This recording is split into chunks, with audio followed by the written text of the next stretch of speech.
ẹ̀yin èèyàn mi mo fẹ́ kẹ́ wá lọ gbọ́ ohun tí àáfàá yìí sọ wípé Chief Sunday Igboho wípé wọ́n ń bọ̀ nílọrin àti very dark man ṣe mọ̀ pé wọ́n ṣe fi Chief Sunday Igboho lẹ̀ ní mo fẹ́ kẹ́ wá lọ gbọ́ bí àáfàá yìí bí wọ́n ṣe sọ pé mọ́kànmọ́kàn ló yẹ kàn o oyè kan tó ara wò ó bọ̀ wá ṣe kí ni ó bọ̀ wá kan ara ẹ̀ dẹ ẹ wá lọ gbọ́ bí àáfàá yìí bó ṣe ṣàlàyé ẹ̀. àwa nílẹ̀ Yorùbá ẹ̀yin àfáà wa nílẹ̀ Yorùbá ẹ̀yin àfáà wa nílẹ̀ Yorùbá ẹ bá wa pariwo ẹ bá wa ké síjọba ẹ jẹ́ kí wọ́n bá wa mójútó security pàápàá jùlọ Kwara State mọdérù markers wọ́n ti ń ṣe èyí tí wọ́n ní tán lè ṣe o àdẹ̀rẹ́ yẹn oní súnà sọnù ẹ̀yìn àlù òsínwìn yẹn àárín kẹ́ ẹ jáde kẹ́ ẹ bá gọ́ọ̀mẹ̀ntì sọ̀rọ̀ rí láyé àfọ̀rọ̀ sábà mélòó ló kí ló kàn á pẹ̀lú sábà mi báyìí ó dìjà jẹ òsán báyìí tó ti kidnap èèyàn mẹ́rin nínú àwọn jàmáà tó ń kírun lẹ́yìn mi báyìí ẹ̀ márùn-ún tá a ti rí wọn dìjẹ sán àbí jẹ wálé ní tó ń béèrè 300 million ẹ ṣọ́ra yín o ẹ̀yin alùsùn náà wèrè yẹn ẹ lọ ṣọ́ ara yín o tẹ́ ẹ bá ṣọ́ra ìwé ilẹ̀ máa tẹ́ ẹ máa ní problem látòkè débi tó dé àti jàbátánú yín ni àti jàbádínú yín ni gbogbo yín pátápátá ẹ̀yin alábòsí wọn wọ̀nyí èyí tí mùdírù ń ṣe yẹn yín náà ẹ jáde ẹ fèsì àwọn ìjọba ara ní mẹ̀kúnnù gbogbo òdú ló ń gbóná wọn báyọ̀ káàkiri everywhere Kwara State kò sálàáfíà níbi kankan ẹ sọ pé kíní kan sábà mélòó ló kọjá àláfíà ṣe tí ó bá sálàáfíà wọn lè kírun ni Islam gan lè farabalẹ̀ ni tẹ́ máa ń pààyàn ní Saudi bó ṣe ń pààyàn níbí báyìí ta ló máa lọ sí ájì mbẹ̀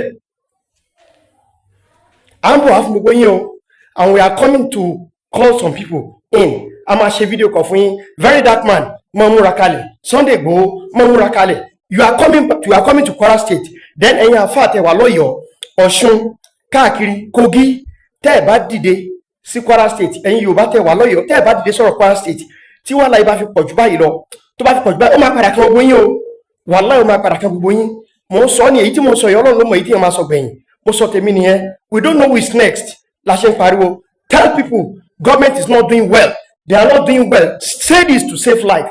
Salamu alaikum. ọmọ tí mo wà lórí platform kan lẹ́nu bọ̀bọ̀ kan wọ́n ń pè ní lọ́dún ló bá sọ̀rọ̀ kan jáde lẹ́nu ìgbà tó sọ àwọn ọ̀rọ̀ yẹn ó ní ó play fídíò Tinubu bàbá wọn ìgbà tó play ẹ̀ tán mo á béèrè question lọ́wọ́ ẹ̀ mo ní nínú fídíò tó play yìí mo ní Tinubu ń sọ fún gbogbo wa ń sìn pé òun mọ̀ pé hardship ni ka sacrifice okay Nigerians ti wọ́n sacrifice ohun tó ń jẹ́ adarí ṣó lè sọ fún wa pé ó sacrifice fún wa ṣé mọ́nẹ́sì tó fi dá mi lóhùn ó ní báwo mo ṣe lè imagine adarí ìlú kó sacrifice kó máa suffer mo wá sọ fún mo ní mo ti repeat ẹ̀ bí báyìí sìn ẹ̀ gbọ́n gbà tí mo sọ fún the next mo ní ẹ máa gbọ́ the next tí mo sọ fún mo ní ìgbà tí mo sọ̀rọ̀ ẹ tán mo ní ṣé mo rẹ́rìn mo ní irú èèyàn wo ni ẹ ná pé kó máa suffer ó wá nítorí question tí mo béèrè ó wà dumb ibi tèmi àti ẹ máa gbọ́ ibi tèmi àti ẹ ti wá ní issue ẹ máa gbọ́ ibi tí mo wá ti ní issue nìyẹn tí mo wá gbé fún gbogbo nǹkan tó wá sell mo wá sọ fún mo ní tabadẹ̀wì wàá sọ pé ẹ má mi ò ní láti fún lépè tó pé lórí ọ̀bọ̀ yẹn ó ní òun. ó yẹ kẹ́ wọn kó bí owó èpè kan fún ni. ẹ tẹ máa gbọ́ ọmọ àti ẹ máa gbọ́ mo like nǹkan tí yóò sì ṣe ó sì jẹ́ kó mọ̀ pé nonsense nǹkan ló sọ ẹni tó fẹ́ tà fún wa tó fẹ́ tẹ̀lé tó fẹ́ kí a gbàgbọ́ pé ókè o ó lè ṣe ten campaign fún òun ní káwọn tó kù máa sọ́fà bọ́ òun lè bá yín jìyà ṣé àpẹẹrẹ leader gidi nìyẹn ni ó ti fi jù fún kó lè sọ̀rọ̀ ibi tí ó wá ti wọ̀ nìyẹn ẹ máa rí àwọn wèrè wọ̀nyí wọ́n wá sórí platform wọ́n á fẹ́ máa gaslight wa gaslight wa ìwọ tó jẹ́ Tinubu adarí APC ni ẹ gbogbo àwọn gọ́vnà yìí nǹkan tó lè pè wọ́n ni Fubara ò tí ì dọmọ ẹgbẹ́ yín ó pè wá sí Aso Rock òun àti Wike tí wọn kì í ṣọmọ ẹgbẹ́ ó fẹ́ bá wọn ṣe sẹ́tùjà òun bá wọn ṣe bargain how much more ẹni tó jẹ́ gọ́vnà tó ju ọmọ ẹgbẹ́ ẹ̀ tó ẹ pé wọn ò ní láti máa sọ pé party ò affiliate ẹ̀ẹ́dọ̀ sí the same party kẹ́ tó ṣe kí ni kẹ́ tó bára yín sọ̀rọ̀. If you direct them they will do it. Ibi tí máa ti mọ̀ pé ẹni tí àwọn governors yìí especially àwọn tó wà ní APC wọn ní nǹkan ṣe and they are wicked people. Nǹkan tó bá fi lè mú governor Abia State Alex Oti jẹ́ the only governor tó ti ń generate iná ẹ̀ fún rẹ̀. How much more Sanwó-Olú tó wà lẹ́kọ̀ọ́ tí everything wà in his disposal. You have seaports, you have a lot of things at your disposal. At your disposal. Ẹ wá sọ fún mi. Ẹlòyè tó tẹ̀ ń gbà tá ń gbà àti táàsì lẹ́kọ̀ọ́. Ọmọ tí ẹ ní sùúrù. Irú Alex Oti yẹn tó bá wá jẹ́ pé òun ni gómìnà Lagos State tàbí kó ní resources tí Lagos State ní ẹ mọ irú àrà tó máa dá ni.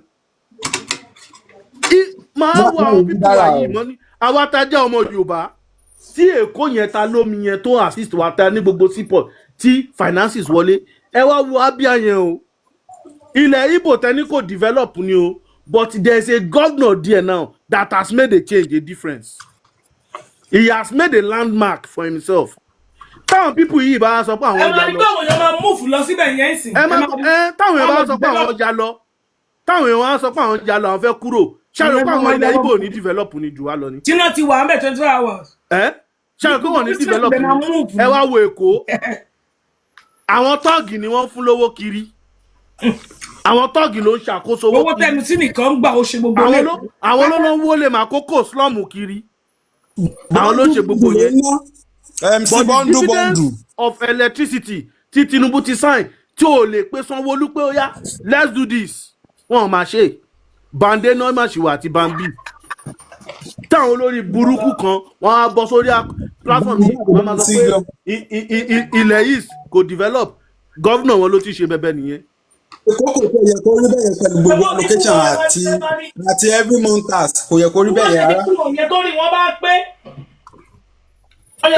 Èkó tí ẹlẹ́ mo ti ẹ̀ sí rò pé pẹ̀lú gbogbo owó tí wọ́n ní pẹ̀lú everything tí wọ́n ní wọ́n á ti sọ iná wọ́n á ti sọ di nǹkan ọ̀tun gbogbo wọn á ti níná. Tó bá yẹ pé iná wà lẹ́kọ̀ọ́ 24 hours àdérẹ́sẹ̀ rìn mọ́ ní Nàìjíríà.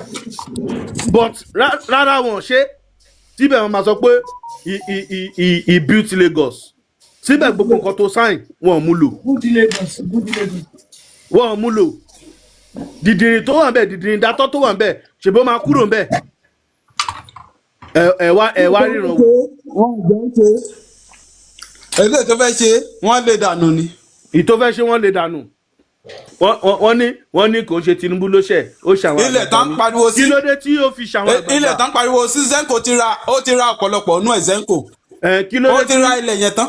Ẹ máa gbọ́ kí ló dé tí Ambode tó fẹ́ ṣe tí wọ́n lè dànù. Kí ló tán fi lè ẹ̀sọ́ kékeré ń kọ́ lé àwọn àgbàgbé kó ló lè dànù torí pé fẹ́ jẹ àjẹrákábá àjẹwèrè àjẹnu tá ń jẹ kiri. Ẹ fẹ́ development adé máa sọ̀rọ̀ àwọn wọ̀nyí wèrè wọ̀nyí wọ́n á gorí ìkànnì wa wọ́n á máa sọ wọ́n máa wíru. Mo kàn gbọ́ program látàárọ̀ odidi 80,000 náà lè fi ra antivenom. Mo fẹ́ kí ẹ gúnlẹ̀ tí mọ̀mọ́ àyẹ́ lè continue fún wa. Láti fi kí èèyàn àdàbí ni o. Àdàbí ni o. Gbogbo ẹ̀yin tẹ́ support ìwà bàjẹ́ tẹ́ support stupidity gbẹ́jọ́ yẹn ṣe ṣán àwọn ọmọ yẹn jẹ náà náà máa ṣe ṣán yín àtàwọn mọ̀lẹ́bí yín. Àṣẹ Èdùmàrè fún gbogbo wọn. Bó ṣe máa tẹ̀ ní mọ̀ ẹ lè gbèdì sínú closet kó ṣán yín àfi láì. Bẹ́ẹ̀ni. Wọ́n ẹ̀ẹ́dẹ̀ tún ní antivenom ẹ̀ ní rí ẹ̀yin ìka wọn wọ̀nyí ẹ̀yin èèyàn burúkú wọn wọ̀nyí. Ọjọ́ tí ìdájọ́ ẹ̀ nílé sòdodo. Àwọn gómìnà tó kú COVID-19 ṣé wọ́n àti gbogbo Nàìjíríà oníkálukú ló ti ìlú ẹ̀ wọ́n rí bí sá lọ eléyìí tí kú tó gbé láhùn ó gbé jẹ inú wọn àjímọ̀bí pẹ̀lú wọn. Yèmí wèrè nìyẹn. General hospital ń sìn ẹ máa ra síríìjì yín dání ni ẹ máa ra síríìjì yín lọ General hospital ní gbogbo Nàìjíríà ni ẹ máa rà ní wọ́n máa kọ líìsì fún ẹni títí mọ́ cotton wool ó máa rà wá ní General hospital bẹ́ẹ̀ ni mà mọ wọ́n máa kọ tún máa líìsì yẹn lọ́jíìkì kan tán lò lọ́wọ́ tó máa mọ́. lọ rà wá ni kì í ṣe pé wọ́n ní ó máa lọ ra ṣé injection ẹ̀ wá láwọn ni fámásì yẹn wọ́n lọ ń gba wọ́n máa commission kọ lọ́wọ́ líìsì wọn o fún ẹni. wọ́n lọ ń gba commission lọ́wọ́ wọn fámásì yẹn wọ́n béèrè pé fámásì wo ló ti ra oògùn báyìí wọ́n á wá lọ bẹ̀ wọ́n á lọ gba commission tiwọn lórí oògùn tán tà yẹn fún ẹ èmi wọn nídìí ẹ o wọn nídìí ẹ wọ́n dẹ̀ ní wọ́n máa kọ sínú ìwé pé kó lọ rà wá níbi báyìí. tọ́ máa ti lè ṣe tán wọ́n ti mọ iye tó fún wọn. ó ti gẹ̀ẹ́tì ẹ̀ wọ́n wá lọ gba owó lẹ́yìn níbẹ̀ wọ́n ṣe náà. màmá ṣe kọ́ńtù la wà. màmá wa pé ẹ bá wa ṣàlàyé ńgbà tẹ lọ sórí Instagram yẹn ìbé nǹkan tẹ ẹ bá wa ṣàlàyé ẹ láti bẹ̀rẹ̀. Twitter my sister Sherry ẹ bá fẹ́ gbọ́ kúlẹ̀kúlẹ̀ ìròyìn Nàìjíríà Twitter ni bí ọmọ Bọ́lájí ṣe ń sọ̀rọ̀ yẹn èmi náà ti ka story yẹn mo wá padà lọ pé kí tiẹ̀ lọ wá details yìí ejò yẹn ṣọ́gẹ̀ yẹn jẹ láàárọ̀ ni ejò méjì cobra ló ń jẹ́ ejò méjì kẹ̀.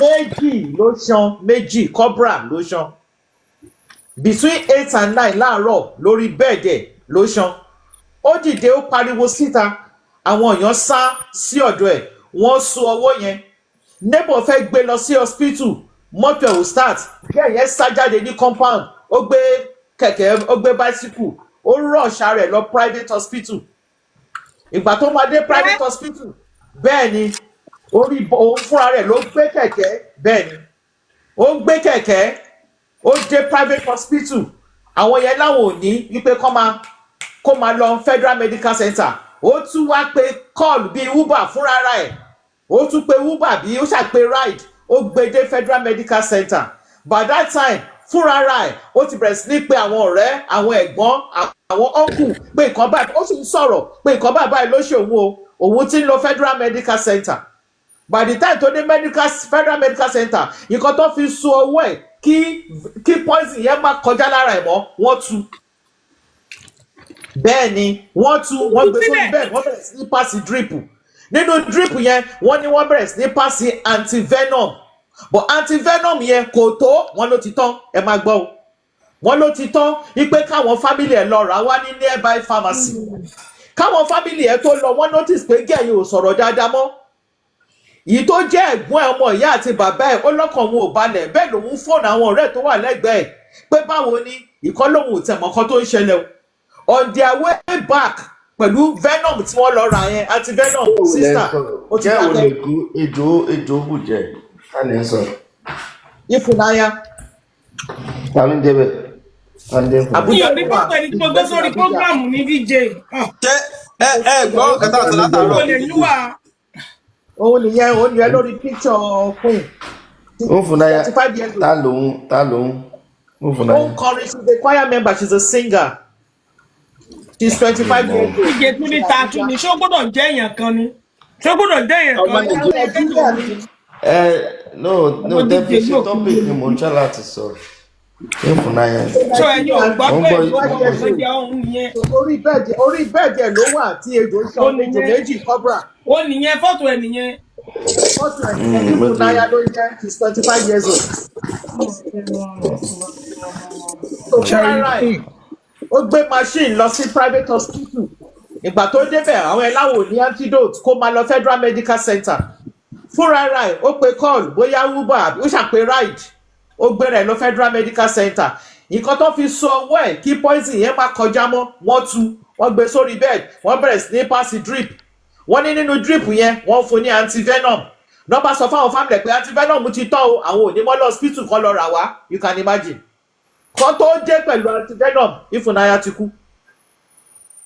And a bottle of antivenom is 80,000 naira. Èèyàn á dé lo ó kéré jù dose mẹ́ta. Kò sí ní Federal Medical Center. Lóun ti subsidize olórí burúkú ni máa ní o. Ikú kékeré ló ń pa àwọn èèyàn ní Nàìjíríà. Bẹ́ẹ̀ni, ikú tí ò yẹ ṣé táìmì ti tó láti sọ̀rọ̀. Ikú tí ò yẹ kéèyàn kú 25 years. Ṣẹ́rí antivenom yẹn ẹyọ kan lásán mi ò rò pé àwọn hospital yẹn sòótọ́. Bàbá wọn kàn parọ́ ni. Unique ẹmú tọ̀nà yẹn ó pariwo. wọ́n kàn ń parọ́ ni hospital yẹn ò sọ tòótọ́ mi rò pọ́n fún lantivenom kankan wọ́n kàn fún lómi lásán ni wọ́n tiẹ̀ wá fi ọwọ́ yẹn sílẹ̀ kán má tu bó ṣe só yẹn ó lè survive tán bá ya ojú ọwọ́ yẹn ó kó ṣàlàdàgbà sí tán bá faporó ẹ̀ pa jẹ̀bú sí oró yẹn máa jáde so ikú táwọn kan fi pa ni pé wọ́n tètè tú ọwọ́ yẹn number 1 then number 2 drip lásán lọ fún antivenom ń ṣe nǹkan tó ń pọ̀ rẹ́rẹ́rẹ́ kékeré báyìí ó dàbí abẹ́rẹ́ tátánọ́ọ̀sì náà ni so eléyìí tó ń sọ yẹn kán má lè àtáàkì wọn àbí kí gọ́ọ̀mẹ̀ntì má sọ pé àbí kí àwọn kan má sọ pé bọ̀ wọ́n kó antivenom fún yín last year now ta lẹ fún rẹ́kọ̀dì ẹ̀dá ṣe understand bákan méjì ni wọ́n lè má fún wọn rárá káwọn náà try láti defend ara wọn ó lè jẹ́ news tí commissioner of health ní kan sọ òun náà sọ yẹn àbí kan fún wọn káwọn náà ti kó ta kọ́kàn máa parọ́ páwọn fún un so kò kú sẹ́ni tó wà ń bẹ̀ so ṣára àwọn bíbí kọ́ ọlọ́mì wọ́n máa ń ṣe rọ́ọ̀mì iṣẹ́ ọlọ́run nìkan ló lè gbà wá rọ́ọ̀mì iṣẹ́ náà máa ń ṣe lọ́sítù. mi ì mọ bí tá à ń lọ nàìjíríà tó bá yẹ pé wọ́n wà well trained ọ̀rọ̀ ejò là ń sọ yìí ọwọ́ yẹn oró yẹn ò ní kúrò tó bá ti lè so tí blood ò lọ sókè lọ sísẹ̀ oró yẹn máa wà lójú kan yẹn wọ́n fi máa rí solution sí. ọwọ́ ló ti ṣan ọwọ́ ló ti ṣan. wọ́n kàn pé wọ́n medical doctor náà ni ọ̀pọ̀lọpọ̀ ni wọ́n wà well informed wọn ò mọ ẹlòmíì kan lọ school bó ṣe graduate gan ọwọ́ ọlọ́run náà ló wà ìdí lọ́pọ̀lọpọ̀ fi gba máàkì ẹlòmíì orí máa ń ti wá mú bá. ẹ bá súbẹ̀ èèyàn lè fi ice block gan kó fún ìsibẹ̀ tó ẹ̀jẹ̀ ẹ̀gbọ́n nílé fún dáadáa. àwọn tá a dàgbà sábúlé wọn máa ń fẹnu fa oró ejò tó máa gbé bíléèdì lé wọ́n máa fi bíléèdì yà wọ́n dẹ̀ máa fẹnu fa.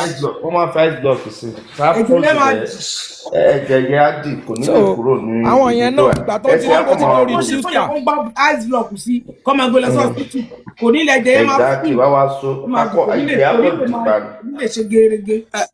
ìgbà tó ń torí pé ó ti lórí tíúkà làwọn náà fi sáré parọ́ kan pa yẹn pé antidote tán ni. a lọ àti ẹ̀ straight ni bá ṣe tú aṣọ yẹn kúrò lọ́wọ́ yẹn àti ẹ̀ ló ń lọ á dẹ̀ pa ni. níbi tó máa sáré náà nìyẹn tó bá ti lè go through vein ẹ̀jẹ̀ ó máa pump ẹ̀jẹ̀ sí ọmọ tó rí ilé ẹ̀fẹ̀ tó sá dúró eré yẹn kò yẹ kó tún jáde láyé. fúnra ẹ̀ ló gbé ẹ̀ sórí machine lọ sí hospital fúnra ẹ̀ bẹ̀rẹ̀ sí pé àwọn èèyàn. wọ́n parọ́ ju àwọn nọ́ọ̀sì àwọn dókítà yẹn wọ́n lè má ní. torí kíní yẹn ló gbẹ̀rẹ̀ dé federal ló gbẹ̀rẹ̀ dé federal. irú àwọn nǹkan bẹ́ẹ̀ yẹn àtàkéré náà máa ń ta sí kékeré ni. ẹ jọ ìgbà wo lèmi máa sọ̀rọ̀ báyìí gbogbo àwọn tó dé lẹ́yìn mi lọ ti sọ̀rọ̀ pátápátá báyìí. ọ̀yá Mr. President ẹ máa sọ̀rọ̀ ṣùgbọ́n ẹ fẹ́ sọ̀rọ̀. àǹtí mo máa dígì irun yín eléyìí ẹ̀kọ́ dàbí màmí wọ̀tá ni. ìgbà náà ni mo ti wá náà mo mú wọ̀tá ni. èmi náà sọ bẹ́ẹ̀. You talk as everybody talk. You cannot talk, everybody will meet for you. Èwo ní pé ìgbà wo ló máa sọ̀rọ̀. ṣẹ́rí àǹtí ṣẹ́rí lára nǹkan tí mo ń sọ mo mute látàárọ̀ gbogbo àwọn tó dé lẹ́yìn mi ló ti sọ̀rọ̀ pátápátá. Mr. President èèyàn mẹ́ta ló dé lẹ́yìn mi tó lè ti sọ̀rọ̀. DJ fi ilẹ̀ ẹ̀jọ̀ ẹ̀fílẹ̀. Ọmọbọ́lájí ẹni àti Umar wọ́n dé lẹ́yìn mi ní gbóhùn dẹ̀ lọ́ti sọ̀rọ̀ mo mute mic mi. Oh my days. Ok tẹ́ bá ti ṣe tó ẹ jẹ́ kí n mọ̀. ẹ máa sọ̀rọ̀ Mr. President ẹ máa sọ̀rọ̀ yín báyìí ẹ máa sọ. DJ má kó sí lẹ́nu please. ẹ ṣe àǹtí mo máa irun yìí ó kàn ń dán ni àbájọ mo ṣàwọn pé bàbá wo rí ìṣá èmi ti náwó sí bàbá wo rí kẹfẹ́ mi o èmi ti ná jẹ́ o báyìí bí mo máa wá lọ́la tí máa di ẹrù ìyàwó tá máa fà ilé bàbá àwòrí lọ́wọ́. ẹ ṣé òsì tó fẹ́ wá sọ nìyẹn sọ̀rọ̀ tó wálé ayé wa sọ. Mr. President wọ́n ti fọ́ ra bàbá àwòrí lára láyé ògúnrẹ́ ẹ̀yìn lálẹ́ àná o. Bàbá àwòrí sì sọ pé àwọn ti fún yín lówó. èmi ti gbowó èmi dẹ̀ ti náwó jẹ. wọ́n sọ nígbà mo ń sọ fún àǹtí pé ọ̀la báyìí kí wàá dẹrù ìyàwó ni wọ́n lọ. 12 olú ti ẹ̀kọ́ ni àbí bí tó 2 gan nígbà yẹn. but a máa revisit yẹn later ẹ ká sọ̀rọ̀ lórí subject matter tó wà interesting. It's quite a shame and sad n pé arábìnrin yẹn ó pàdánù ẹ̀mí ẹ̀. First things first I think this is an avenue for people to understand that Big Gbogbo Nigeria Shetoyi, the biggest and one of the most prominent snake bite hospital in Nigeria is in the north, which is quite pathetic, as this should be in every state, and even more in places that are more prone to snake bites and things like that. So this is one of the many aspects Timan Songbe health sector where the federal government can do better, the state government can do better, even the local government can do better. Personally, if these things were in place, I don't see any reason why that lady should be running up and down.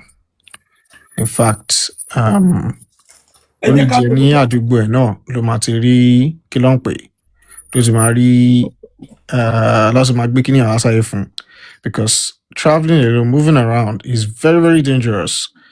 And from nǹkan táwọn dókítà sọ, tẹ́jọ́ bá ṣàjẹ́, you shouldn't be moving around.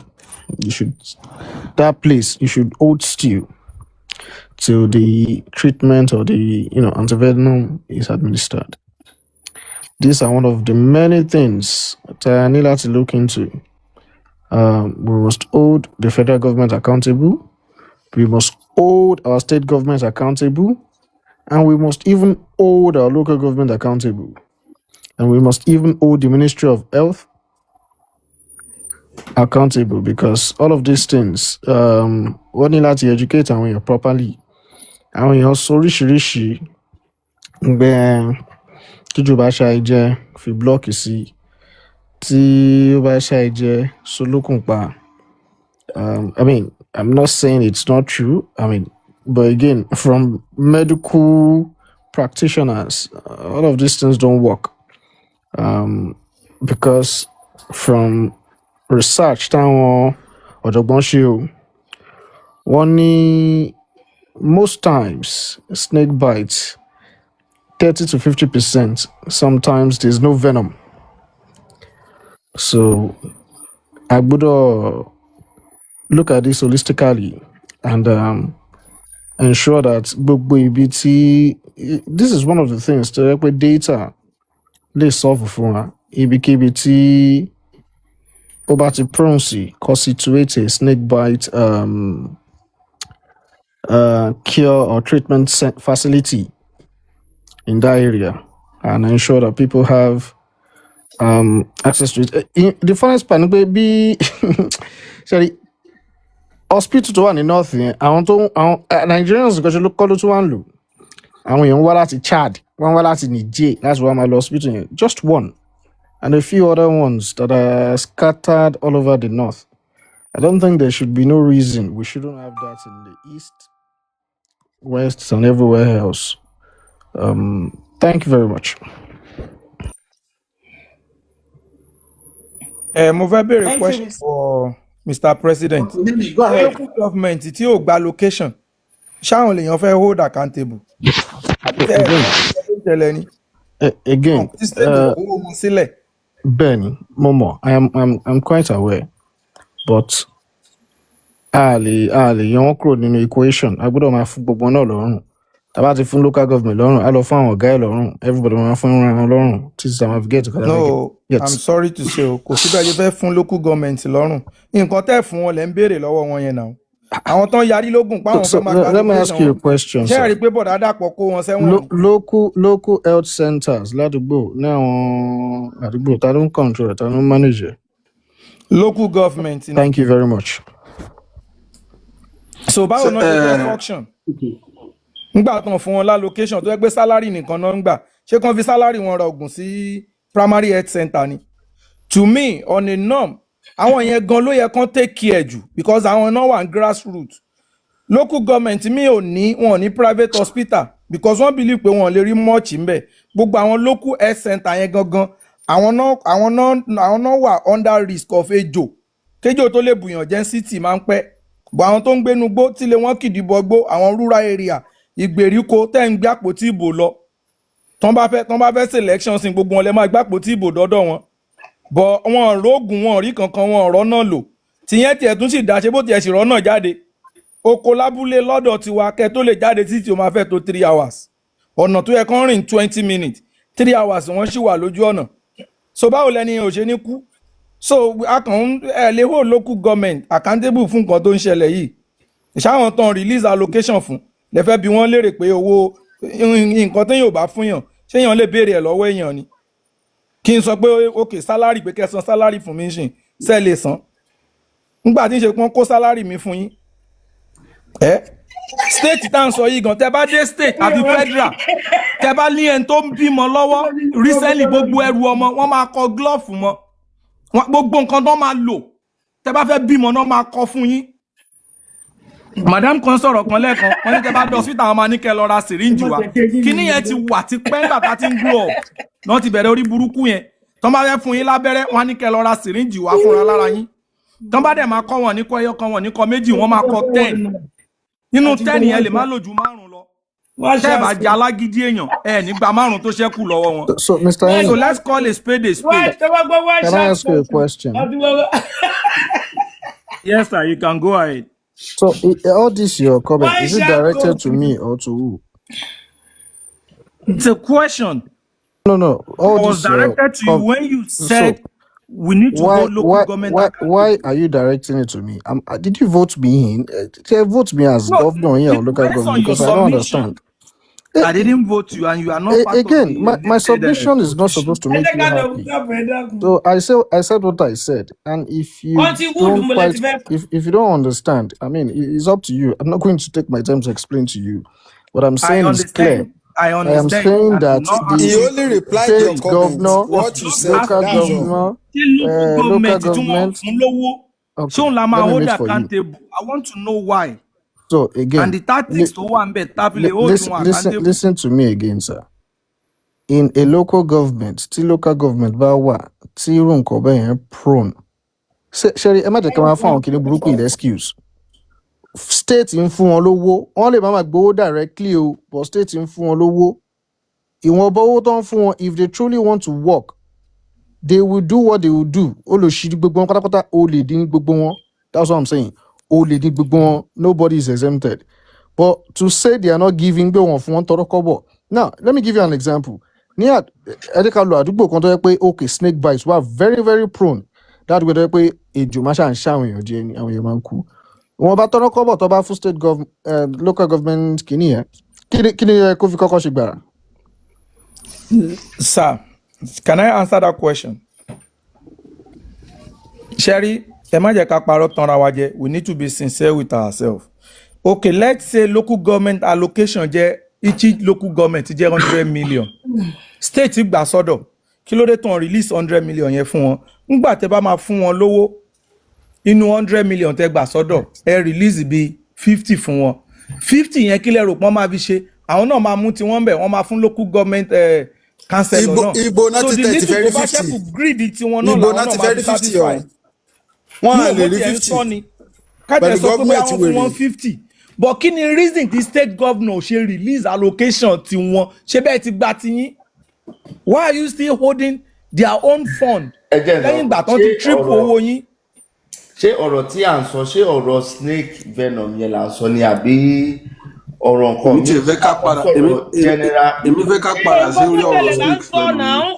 Ẹni sùn ṣé ẹni sùn because ẹ jẹ́ ká understand ẹ̀ àbí àkànṣọ̀rọ̀ general health issue problem tí Nàìjíríà ní because tá a bá sọ pé venom ní Nàìjíríà ọ̀rọ̀ tí yín ni ká ẹ sọ ọ̀rọ̀ tí yín ni ká ẹ sọ. òun náà mo fẹ́ sọ òun náà ni ọmọ tó kú yẹn tá a bá sọ pa snake venom is the least mortality rate ní Nàìjíríà tó ń pa àwọn èèyàn Nàìjíríà mo rò pé snake venom gan wà lára ṣótiyé but ó wà more predominant ní northern part of Nigeria but tó wá pé situation yẹn náà wà bẹ́ẹ̀ irú Australia sì tó yẹ pé ejò pọ̀ gan ní Australia ó máa ń ní nǹkan táwọn ìjọba máa ń ṣe fún tó pé wọ́n máa ń train ní each citizen wọn especially ìwọ tó bá ń gbé ní àwọn state tó jẹ́ kó wà prone sí pé ejò pọ̀ ń bẹ̀ tẹ́ bá rí àwọn pípì wọ́n ti use mọ́ ejò wọ́n ti train wọn so tó bá dé láti. ejò máa ń bá wọn gbé ń bẹ̀ yẹn ni o. Ejò ń bá wọn gbé tó bá dé láti iṣẹ́ ó wọlé oúnjẹ ó dé gbọ́dọ̀ pa wọ́n. ẹ máa gbọ́ tó bá dé láti iṣẹ́ ó gbọ́dọ̀ pa wọ́n. tó bá o pa lè wọ́n pa ẹ̀wọ̀n. tó bá dé láti fi iṣẹ́ ó níbi tó máa kọ́kọ́ lọ wà á lọ toilet ó ní dédé tí toilet ẹ wo àwọn ibi tó bá ń sorí kodò àwọn nǹkan ibi ike sí àwọn àkójọ kan wà àwọn storage ẹ wọ́n ń sùn bẹ́ẹ̀ ní Australia ó máa lọ wàá bó ṣe máa check ẹ ni so wọ́n dẹ̀ ti ní venom àwọn èèyàn dẹ̀ máa ní venom nínú ilé wọn tó ti yẹ type of snake oríṣiríṣi àti àwọn rapid response àwọn oní snake ìtọ́dẹ̀ máa ń wá tó a pé nǹkan bẹ́ẹ̀ yẹn ń ṣẹlẹ̀ Nàìjíríà. wọ́n máa ń fún wọn lóògùn yẹn ayẹ́pẹ́ wọn rúùmù yẹn wọ́n máa fún wọn lóògùn yẹn oògùn yẹn máa ti dàbí paracetamol sínú ilé wọn dẹ̀yìn. ó tún ní àwọn tó wá ń gbé wọn ó láwọn tó wá ń kó ìjọ yẹn. oògùn yẹn dà paracetamol ni wọ́n ní nínú ilé wọn bí paracetamol ni so tó bá ṣá wọn jẹ wọ́n máa lò ṣó ti yẹ yìí. ibù gan wọ́n máa ń pe àwọn tó máa ń control wọn wọ́n wá gbé wọn. àwọn kan náà dẹ̀ máa dáhùn.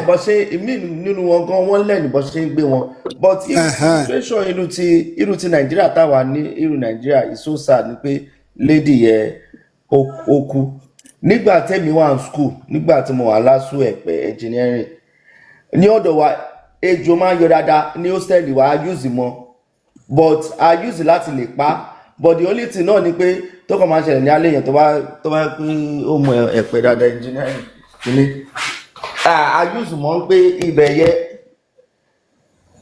yẹ ó mọ̀ pé tí nǹkan bá ti mú ẹ lára tó ń rí ejò lójoojúmọ́ ó ní bẹ̀rù mọ́ ṣó ti yé tó yá pé ejò jẹ́ nǹkan tó yẹ pé ṣó ti ejò náà máa ń sá fún yàn tẹ́jò bá gbọ́ ibi tẹ́rò pọ̀ sí wọ́n máa ń sá wọn lọ kójọ sí ẹ̀gbẹ́ kan the only reason tẹ́jò lè gé ẹ̀jẹ̀ ni pé tẹ́jò bá ríbi sá lọ tó bá yẹ pé ejò wà ní ara ògiri tó ò níbi tó lè sá lọ tó bá tákù ẹ̀ ó máa gé ẹ̀jẹ̀ kọ̀fílẹ̀ kó lọ ó máa lọ fún ara ẹ̀ ṣó ti yé tẹ́jò bá ríbi lọ ní ejò máa àtàkì èèyàn wọ́n dẹ̀ máa ń ràn síyàn o péjò wà ń bẹ̀ àbí péjò wà ń bẹ̀ o lọ tẹ̀ mọ́lẹ̀ àgé ẹ̀jẹ̀ straight ni so ejò náà fẹ́ defend rẹ̀ ni òun náà máa ń sálọ ejò ń dédé àtàkì èèyàn ní pé ó dédé àtàkì ẹ̀ no àwọn èèyàn míì tó ti sùn tó yẹ pé ejò dẹ̀ kọjá lórí blanket ẹ̀ ó dẹ̀ kọjá sódì kejì ó dẹ̀ lọ tiẹ̀ so ti yẹ so ejò ń dédé wọ́n máa ń bẹ̀rù gan ejò máa ń bẹ̀rù so ejò ń dédé géèyàn jẹ bẹ́ẹ̀ yẹ but irú Nàìjíríà àwọn kinní kan náà tún wà tẹ́ pé àwọn spray kan náà wà repellent ni wọ́n bí snake repellent ni wọ́n o máa flit ẹ̀ ní ejò láìkì òórùn yẹn òórùn yẹn náà dáa fún àwọn èèyàn so ti yẹ tó bá spray ẹ̀ tó bá tilẹ̀kùn pa for ìwà àkó tó wọlé kó dàbí àwọn kí bacon tá máa ń fún nígbà yẹn tó bá spray tó bá kó ilé òṣèlú bacon but àwọn ejò smell yẹn náà máa ń repel ejò tẹ́jọ́ bá gbóòórùn àwọn kíní ejò yẹn máa sá lọ ó máa walk away but irú ti gẹ́gẹ́ even tẹ́ bá spray snipers wọn láìkẹ́. ẹ̀yin tẹ́ bá ń gbé ní village tẹ́ bá ń gbé níbi tó pé ejò wà prone sí èmi gbàgbọ́ ní pé to me irú àkàn bẹ́ẹ̀ yẹ nǹkan tó yẹ máa expect ni kó máa ṣẹlẹ̀ síyàn ni tẹ́mi bá ń gbé níbi tí igbó wà àbí mo lọ kọ́lé síbi táàrin tí igbó wà tí mo mọ̀ pé probability wà ní pé ejò máa wà ń bẹ̀ yẹn definitely àátó mi bóyá inú ilé yẹn máa láti ní nǹkan kan bíi tó yẹ pé tẹ́ni tí bá máa ṣẹlẹ̀ ó lè gé anybody jẹ tó yẹ kó mo lè tètè lọ yọ but irú gẹ́ ẹ̀yẹ maybe kò bóyá mo mọ̀ ṣé ilé tiẹ̀ ní personal house ẹ̀ ni or something like ọmọ kékeré máa ń sùn sórí okay ọmọ kékeré ni okay so but it's just so sad torí pé ẹ sọ pé òun ló gbé ọ̀kadà fún ara ẹ̀ ló lọ sọ́ọ̀sì. ọ̀kadà ló gùn. ṣé ilẹ̀ Ìgbò ló ń gbé. ó gun kẹ̀kẹ́ Abuja. ejò pọ̀ ní gbogbo Abuja ni incident yẹn ti ṣẹlẹ̀. ejò tún máa ń like ibi tí ìtì bá wà. táìmù oòrùn láwa ẹ. ejò máa ń like oòrùn ó máa ń like oòrùn ni wọ́n máa ń yá oòrùn. tó máa lọ sára wọn sínú oòrùn wọ́n like. ó máa ń dùn mọ́ wọn tùdẹ̀ sẹ́tẹ̀ bá kọjá lẹ́gbẹ̀ẹ́ wọn gan wọn ní mà wọn ní shake. oòrùn náà máa ń bá ṣeré jù. Àbújá yìí wọ́n máa pọ́n gbogbo bẹ̀yẹ torí ejò pọ̀ ní nọ́ọ̀tì ẹni pé àwọn Haúsá tẹ bá lọ sí nọ́ọ̀tì dáadáa ìgbà tí mi lọ ṣiṣẹ́ nọ́ọ̀tì gbà àwọn Haúsá wọ́n bẹ̀rù ejò Haúsá ń bẹ̀rù ejò láyéláyé táwọn bá rí ejò Haúsá ń sá o kódà gan wọn lọ bẹ́ ejò yẹn ni lọ́tún máa bá ṣeré èmi ò bẹ́ẹ̀ máa ń lògùn sára mi. àwọn tó máa ń dẹran kọ́ díje. kì í ṣe gbogbo wọn ní ò bẹ̀rù ejò àìmọye Yorùbá tí ò bẹ̀rù ejò kì í ṣe gbogbo wọn gbogbo ẹ mọ̀ gbogbo pé kí n tẹ̀ ń sọ yìí ejò pọ̀ aláyà tọ́ba sọ jura wa nàìjíríà lọ ẹni ejò sùúrù pọ̀ ní nǹkan tó ṣe pé ejò pọ̀ nílẹ̀ haúsá ju ọ̀dọ̀ wa lọ. broda dj sẹ́rà àwọn tẹ̀ ń sọ yẹn àwọn tí wọ́n ní experience ẹ̀ irú èmi ń sìn báyìí mo lè mú no experience kọ ejò pọ̀ ní north náà ju ọ̀dọ̀ wa lọ. ẹ mọ gbọ́ ẹni sùúrù èmi ń sìn báyìí mo ní oró àkèké lára bọ́ mo lè mú láàyè tí màá fi ṣeré. scorpion kan mo sọ ejò ẹni sùúrù ẹ mọ gbọ́ sẹ́ ẹ mọ gbọ́ ẹ try to understand me. So tẹ́ bá ní àwọn haúsá wọn bẹ̀rù ejò kọ́dà tán bá rí ejò wọn kì í ṣe gbogbo wọn àwọn tó bá ní sísítẹ́ẹ̀mù tó ń mọ àzìn bí àwọn tí wọ́n tó ń doko nínú wọn tó ń dẹ̀ àwọn tó ń gbé ní village ni mo ń sọ o mo sọ tó ń gbé ní city bí èkó tí mo try láti sọ fún yín náà nìyẹn. haúsá tó bá ń dẹ̀ra ti mọ orúkọ tó yẹ jọ jẹ́. àwọn tó ń dẹ̀gbẹ́ tó ń ṣe kí ni wọ́n ti ṣe àwọn yẹn ni ẹni generally àwọn méjì haúsá pé àwọn haúsá máa ń ní displaced place tó yẹ pé ẹ mọ̀ pé àwọn ònígbó bíi savannah ló máa ní tó jẹ́ pé open land ni ó máa fẹ́ báyìí ni ẹ kò máa drive kẹtọ́ ọ̀lẹ́sẹ̀ ẹ̀pà òun tó wà nínú city àwọn kan bẹ́ẹ̀. So it's just so sad pé irú girl yẹn because Nigerian government ṣé ìjọba tó yẹ pé wọ́n ṣe budget ṣé ẹ̀yẹ gbọ́ ọjọ́ wo ni wọ́n sọ pé okay tá a bá bí gbogbo àtàwọn àmì báyìí sí pé last budget ta ṣe in the next okay láti gbà tí Buhari ti jẹ president èló ní Nigeria budget fún health sector ta ló mọ̀ ṣàmọrí àmọ́ na nobody knows. follow rẹ ó wà public na follow rẹ ni eléyìí tó gbé lọ ó wà national assembly báyìí wọn ti pass tẹ bá fẹ́ mọ̀ ẹ mọ̀. because these are okay nílùú òyìnbó wọ́n máa ń sọ̀rọ̀ economy number one wọ́n máa ń sọ̀rọ̀ immigration wọ́n máa ń sọ̀rọ̀ health àwọn nǹkan mẹ́ta economy especially economy wọn ní pé oúnjẹ so under economy oúnjẹ iṣẹ́ gbogbo nǹkan bẹ́ẹ̀ yẹ investment báwo ló ṣe máa control inflation nǹkan bẹ́ẹ̀ yẹ ṣe wá rí health yẹn náà ó ṣe pàtàkì fún wọn torí pé àwọn náà ní arúgbó nílé tó ń tọ́jú wọ́n mọ̀ pé oògùn èlò ló ń ta oògùn gbogbo bó ṣe máa control prices oògùn gbogbo nǹkan bẹ́ẹ̀ yẹ immigration náà border gbogbo àwọn nǹkan bẹ́ẹ̀ yẹ but irú Nàìjíríà èmi ò ní tí Nàìjíríà gọọmenti sọ̀rọ̀ pa health rí o àtìgbà tèmi ti wà Nàìjíríà èmi ò mọjọ́ tí Nigerian president kọ́ sọ pé federal hospital àwọn ti renovate ẹ̀ àwọn ti ṣe kinní kan àwọn ti ṣe kinní kan èmi ò gbọ́ rí o are people even asking question àwọn èyí tí mo kàn mọ́ ń gbà ní àwọn primary health center tó wọ́n wà káàkiri gbogbo ìgbèríko káàkiri kò dé ayé ìgbà kan ló máa ń function mo tẹ̀ pé ó ń function mọ̀ ń sẹ́ àwọn primary ṣé ìwà ṣá àwọn primary health center ṣé wọ́n ìwà. 2.48 trillion ni wọ́n ní last year. So another thing I need to put into consideration is that before now, èlò ni budget bá tiẹ̀ jẹ́ báyìí ibi tí mo èlò budget Nigeria tí Nigeria budget 2.4 trillion. Guy, if you don't know something, Auntie Shetin got to solve it. Níyẹ̀ wo leléyìí? 2025, stop arguing. Gbẹ́nu dákẹ́ lọ ní sùúrù. Ṣẹ́rin Auntie, ṣẹ́rin o, ṣẹ́rin. Then wọ́n sìn. Nàìjíríà budget ẹ̀jẹ̀ tó sọ̀rọ̀ ẹ̀ tó bá yẹ pé rán ni àwọn èèyàn máa ṣẹ́rin. In 2025, 2.48 trillion low budget. But the most important thing is, kì í ṣe oye tó bá budget last year, ló máa sáré make changes in the health sector. Probably before then, it was 1.1 or 1.2 trillion. Before then, very, very low. When it comes to the health sector, I'll be honest with you, in the last few years, or I'll say in the last 10 years, the federal government budget is nothing to write home about. Nothing to write home about. It is a shame. It is nonsense. So now, into want to help pay by 60%, you see, or maybe 50%. That doesn't mean, miracle Masai Shele, Masai Hospital Kakri. Health sector is a consistent thing that they need to get right in Nigeria. Maybe she wa before Siki at least hospital gidi wà ní every local government.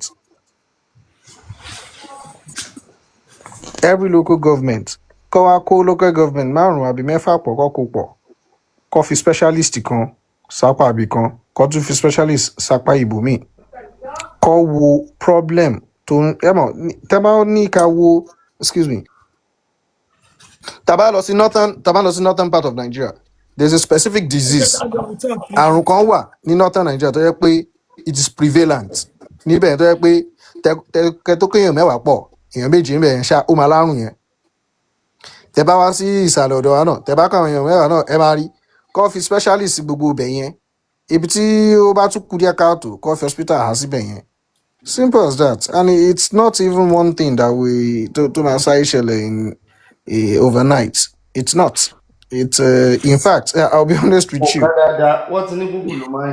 let me finish now aunty ṣe nǹkan tí mò ń sọ ń sìn máa yín tọ́ ọmọ mi lẹ́nu máa gé jẹ́ o